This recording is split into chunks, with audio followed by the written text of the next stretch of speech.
حق الرد على قناة العربية وعلى بعض المواقع السعودية.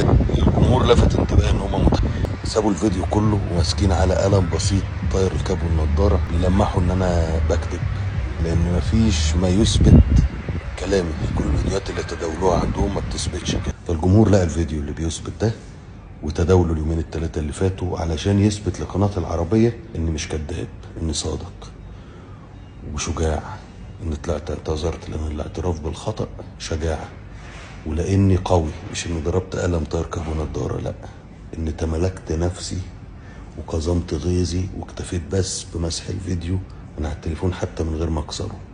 التليفون اللي كان عليه اساءة لاسم ابويا واساءة لاسم الشهر الفضيل، مطلعين الشاب الصغير يلمح اني كذاب ويقول ابقى تقل ايدك المرة الجاية. غيرت الكاب والنضاره، بس يبقى تقل ايدك شويه.